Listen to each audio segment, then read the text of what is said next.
Inside Edition. You can catch it right here on Channel 13 every evening, 7 p.m. Well, the show is entering its 35th season. Joining us now is the anchor, Deborah Norville, to tell us about what they've got coming up this week. What's in store, Deborah? Well, today we have a really lovely story.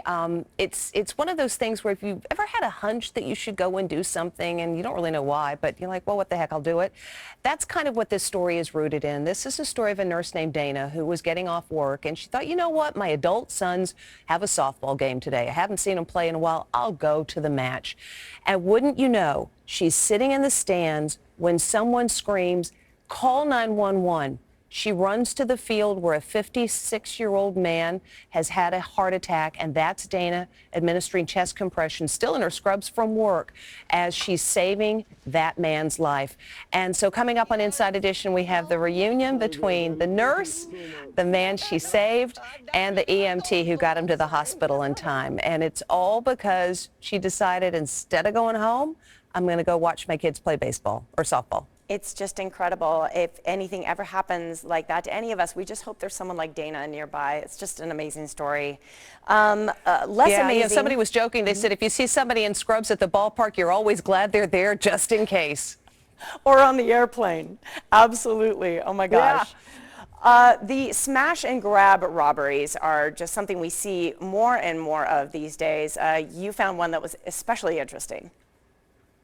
Yeah, I mean, this is crazy. You're right. It's everywhere, but it's really bad in Portland, Oregon, where they had 10,000 smash and grab incidents in 1 year. That averages to 28 per day. So we figured that was a place to go and see just how quickly and how rash all of this is. It didn't take more than seconds. We put a pocketbook, okay, bad on us, on the dashboard of this truck. Within moments, this dude pops the window open, and look at that. He's not even scared. He nonchalantly walks away. But what he doesn't know, as he's nonchalantly walking away with our pocketbook, is that there are air tags in there. Okay. And we tracked the pocketbook down to a garage on the other side of that window where Lisa Guerrero's climbing. So you'll have to watch the show to see what happened. But it's a good reminder, don't be stupid like we were. If you have to leave your valuables in the car, put them under the seat or in the trunk where nobody can see them. If you've got a newer model car, make sure you lock it, because that makes the side windows come in and the thieves go, okay, that one's got the alarm on, I'll go bother somebody else. So don't be dumb like us, but it's a good reminder of just how quickly and how brazenly these guys will bust into your car. Oh, man, I tell you, Lisa's one tough chick. Also, a good argument for buying some air tags, investing in those. I know I have several of them.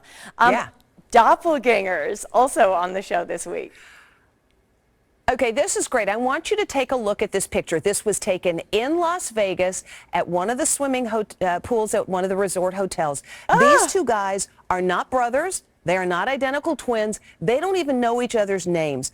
They're in the pool, and they go, dude, you look just like me.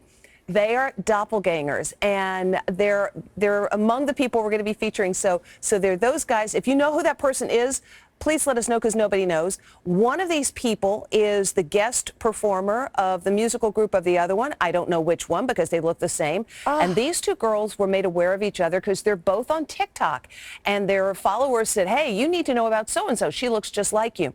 So that's kind of cool to think that somebody looks like you. What's really nifty is there was a research report, a scientific report in Cell Reports published about a week and a half ago, that found when they looked at 32 pairs of people who photographically looked the same, and they used technology to verify that, they then did DNA testing of those 32 pairs of people. 50%, 16 pairs had DNA that was more similar than that of identical twins.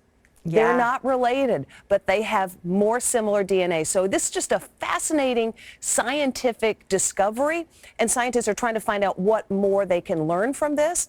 But think about it. Someone who not only looks like you, but has the same DNA in large part as you, maybe walking around the planet, maybe in the swimming pool on your next vacation. I love this story. It's so much fun. It makes a lot of sense, actually. And I know I've experienced people coming up to me and saying, you know, you look like so-and-so. That photo here in Vegas in the pool, boy, especially interesting to us locally. I wonder if anyone watching might recognize either of those guys.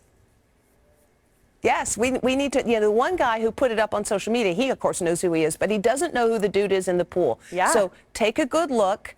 If you've seen this man, please call,